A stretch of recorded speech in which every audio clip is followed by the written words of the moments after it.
Lundi 12 avril les amis, salut à tous, j'espère que vous êtes en forme, très heureux de vous retrouver comme d'habitude à la maison dans mon petit bureau sur YouTube. Merci à vous de m'accompagner à l'ouverture de cette chaîne et dans quelques jours, je vous le rappelle, sur Twitch, je vous donnerai les informations. J-1 avant le grand match Paris Saint-Germain-Bayern Munich, quart de finale retour de la Ligue des Champions, les toutes dernières informations dans cette édition. En attendant, je vous emmène en Italie, ça j'adore, avec l'Inter, 11 points d'avance et 11 victoires consécutives. Comptez avec Achraf Hakimi, regardez ici, c'est 11 points d'avance sur Milan, 14 points d'avance sur la Juventus, où on reparlera de Cristiano Ronaldo qui s'est dit furieux. Ça, c'est les propos de la Gazzetta dello Sport. Regardez l'ensemble de la presse italienne.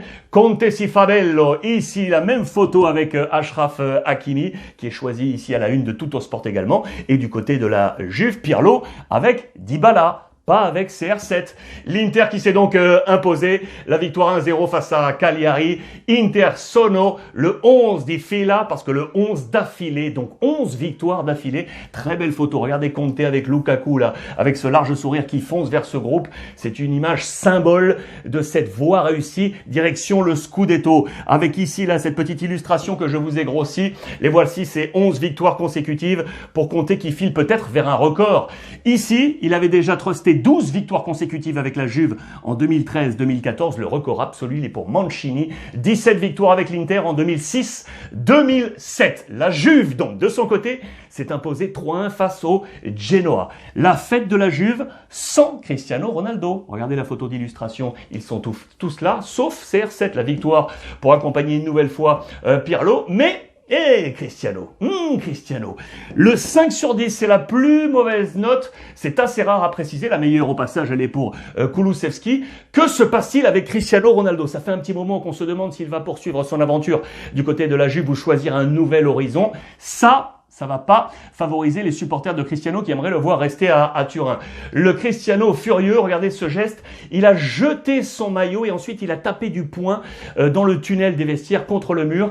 Il y a quelque chose qui ne tourne pas plus rond là entre Cristiano et la Juve. Affaire à suivre, va-t-il quitter la Juve dans les prochaines semaines? Ça, vous pouvez également vous m'apporter votre opinion. Lui devrait rester du côté de l'AC Milan. Ça aussi, on en a déjà parlé lors des précédentes éditions. On nous annonce un contrat de +1 pour Zlatan Ibrahimovic à Milan. Milan qui s'est imposé sur la pelouse de Parme 3-1 ce week-end. Mais carton rouge pour Monsieur Zlatan, le grand charisme qui explique ce titre, Dr Zlatan et Mister Ibra, pour cette exclusion, ce carton rouge. Mais on l'adore du côté de Milan et on veut le voir rester.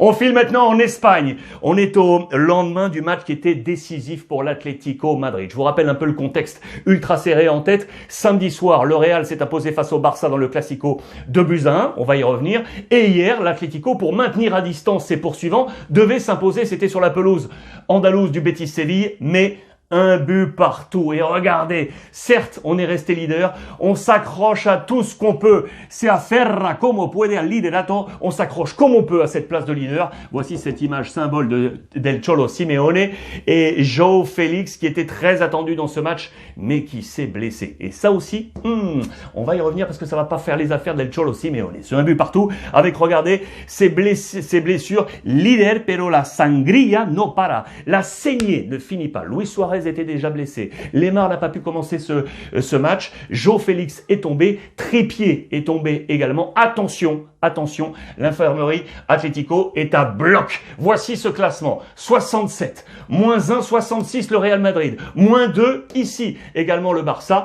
Attention, là ça se joue dans un mouchoir de poche. J'ai choisi cette photo ici parce que j'ai adoré ce geste technique fabuleux de Karim Benzema pour la victoire du Real Madrid face au FC Barcelone, avec une nouvelle fois un très bon Zizou qui a joué sur son échiquier et qui a sorti du chapeau une nouvelle petite surprise. Son 11 de départ à Zizou.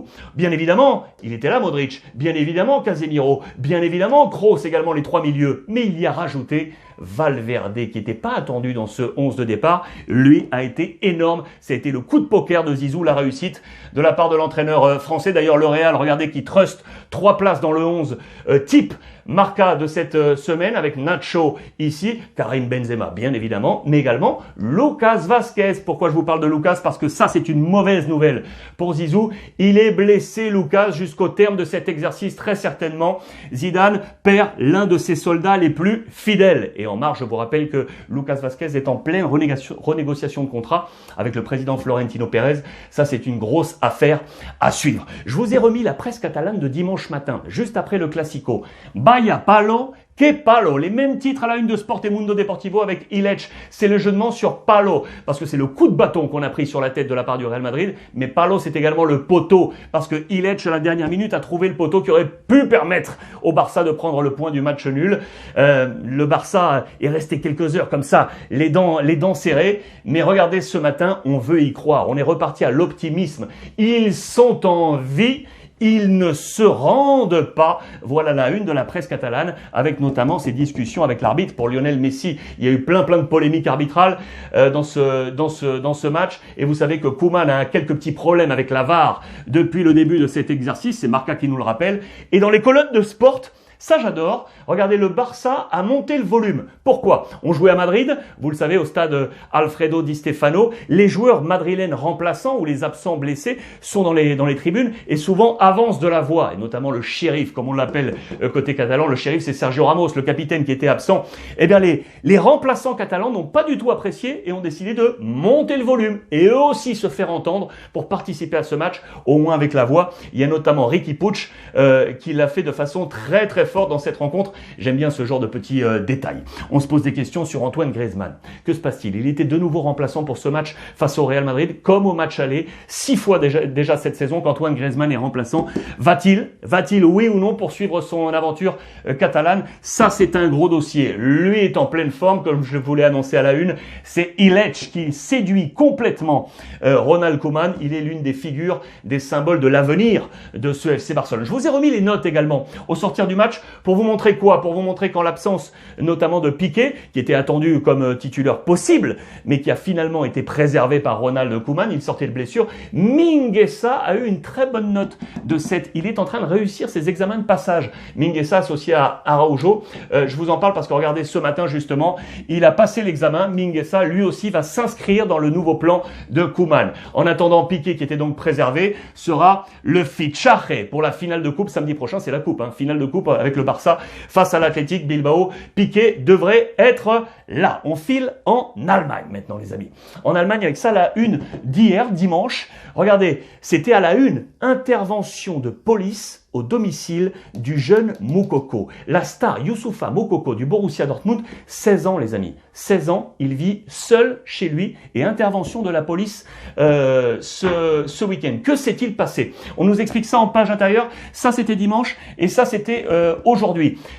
Regardez cette petite photo là en médaillon, ici. C'est Youssoufa Moukoko avec son ancienne petite copine. Que s'est-il passé? Vraisemblablement, selon les propos de nos confrères allemands, son ex-petite amie serait venu chez lui ce week-end pour récupérer des affaires et Moukoko, pressé parce qu'il avait un rendez-vous, serait sorti en fermant la porte. Elle serait donc restée enfermée au domicile de la jeune star du Borussia. Elle aurait passé un petit coup de fil à la police, intervention de la police, mais elle ne porte pas plainte contre son ancien boyfriend, mais c'est une affaire parce qu'aujourd'hui on s'interroge comment un jeune de 16 ans peut vivre seul à son domicile comme ça, star du football mondial. C'est une interrogation dans les colonnes de Bild ces dernières 48 heures. Merci à mes copains Gianni et Issam qui m'envoient ces presses étrangères ô combien précieuses toute la semaine. On arrive, ça y est, J-1. Demain, c'est le grand match. Paris Saint-Germain, Bayern Munich.